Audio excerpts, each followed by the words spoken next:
The median American household earns $83,000 a year, and after 35 years of wage growth, male workers have seen their real earnings rise just 13%. 13. That's not per year. That's total.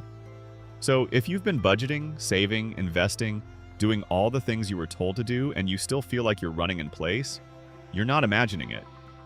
The math is actually working against you, and not for the reasons you think. There's a set of quiet structural mistakes that compound faster than your effort does, and almost nobody talks about them because they don't look like mistakes. They look like responsible behavior. By the end of this video, you'll know exactly which ones are draining you, why your brain is literally wired to miss them, and what to do differently, starting this month. And here's what's going to bother you. One of these mistakes is hiding inside the one habit you're most proud of. The thing you think is saving you, it might be the thing keeping you stuck. Here's the uncomfortable context. The Center for Retirement Research at Boston College published an analysis that basically said, Americans who feel like they can't get ahead financially are correct. Real median household income in 2024 is virtually identical to where it was in 2019, after you adjust for inflation. 5 years of work, 5 years of raises, 5 years of promotions, and the purchasing power needle barely moved. Now, you might be thinking, okay, but I'm above the median. I'm doing better than average. Fair enough. But even at the 80th percentile, that's a household pulling in $175,000. You still don't crack 250. You need to be in the top 10% of all American households to earn more than $250,000 a year. Which means the lifestyle that social media tells you is normal? It's statistically rare. And the gap between where most people are and where they think they should be, that gap is where the real financial damage happens. Not because people are lazy, not because they lack discipline, but because the system they're operating in has a set of invisible headwinds that make effort alone insufficient. Let's start with the mistake hiding inside your best habit: budgeting. You track your spending, you categorize everything, you feel in control. But researchers at the University of Virginia's Darden School of Business found something that should genuinely alarm anyone who budgets. People systematically underpredict their future expenses. And it's not because they're careless, it's because of how the brain works. When you sit down to estimate next month's spending, your brain defaults to typical recurring costs: rent, groceries, utilities, subscriptions. The predictable stuff. What it consistently fails to account for are the irregular but inevitable expenses. Car repairs, medical bills, a broken appliance, a friend's wedding. These aren't surprises, they happen every single year, but your brain treats each one like a freak event because it doesn't show up on a monthly schedule.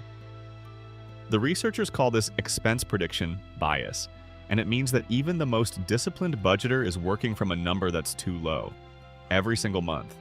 And those shortfalls, they compound, which is great news for your credit card company and deeply annoying for everyone else. So the person who's proud of their budget, and they should be, budgeting matters, is still quietly bleeding money because the budget itself is structurally incomplete. Here's a structural shift that happened before most of us were paying attention. A generation ago, your employer managed your retirement. You showed up, did your job, and a pension was waiting for you. That system had problems, sure, but it had one massive advantage. The decision-making burden sat with professionals. Today, that burden sits with you. You pick the funds, you choose the allocation, you decide how much to contribute. You rebalance. You guess at what future you will need. And most employers auto-enroll you at 3%. 3. Because apparently that's what a comfortable retirement looks like, if you plan to retire in the year 2300. This shift from pensions to individual retirement planning didn't come with a manual. It came with a 12-page enrollment form and a vague suggestion to diversify. And the result is that millions of people who are technically investing are investing badly, not because they're dumb, but because they were handed a professional-grade responsibility with zero professional-grade support. The system moved the risk from institutions to individuals, and then acted surprised when individuals struggled, which, to be clear, is exactly as ridiculous as it sounds. Now here's where it gets structural in a way that most personal finance advice completely ignores. The top 1% of American households hold 30.9% of all wealth. Not income, wealth. And that concentration has grown 35% since 1989. Meanwhile, income concentration for the top 5% grew 22% over the same period. What does that mean in plain English? Wealth is concentrating faster than income is.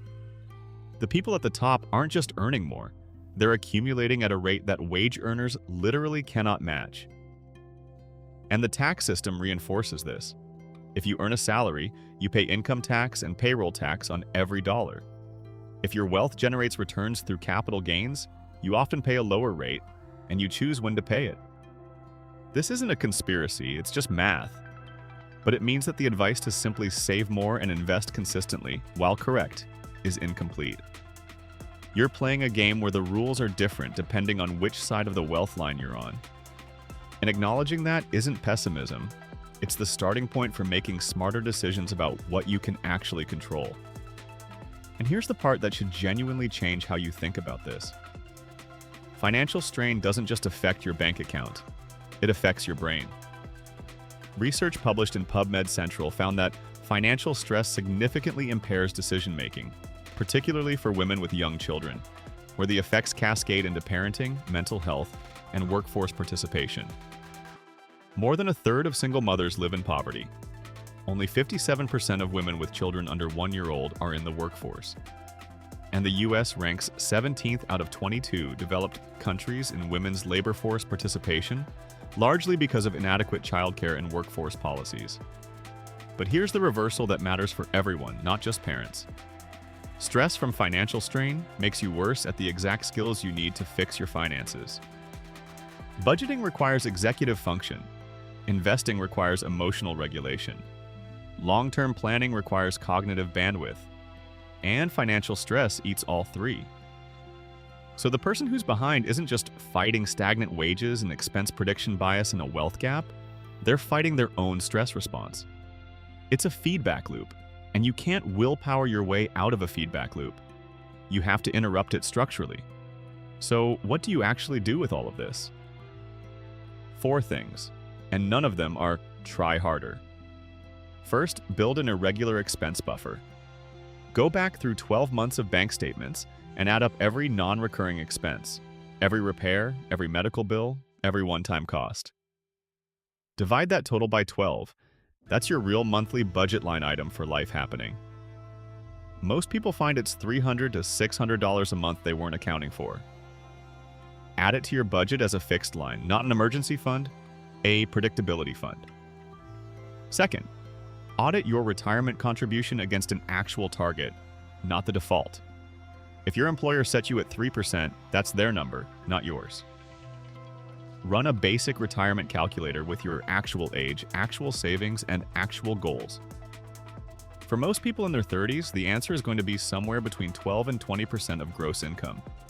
That number will be uncomfortable. Good. Comfortable defaults are how people end up 65 and broke. Third, reduce your financial decision load. Automate contributions. Automate bill payments. Use a target date fund if you don't want to manage allocation yourself. Every decision you remove from your monthly plate is one less thing competing for the cognitive bandwidth that stress is already eating. Fourth, and this is the one people skip, create one financial pressure release valve. That means having at least one area of your financial life where you've deliberately built slack. A month of expenses in a checking account buffer, a no-guilt spending category. Something that prevents every unexpected $20 charge from triggering a stress response. You're not being irresponsible. You're interrupting the feedback loop, and that's the most strategic thing you can do. Here's what I want you to take away from this. If you've been doing the right things and still feeling behind, the problem probably isn't your discipline. It's that you're fighting structural headwinds with individual effort, and nobody told you the wind was blowing. Stagnant real wages, a brain that hides expenses from you, a retirement system that dumped professional-grade decisions in your lap, and a wealth structure that compounds advantages for people who already have them. None of that is your fault, but all of it is your problem to navigate. The good news is that once you see the structural mistakes, you can fix them structurally, and that's a very different project than just trying harder. If this reframed how you think about your money, hit subscribe. I make videos like this to help you see the stuff that's easy to miss. The quiet mistakes, the hidden math, the defaults that are quietly expensive. I'll see you in the next one.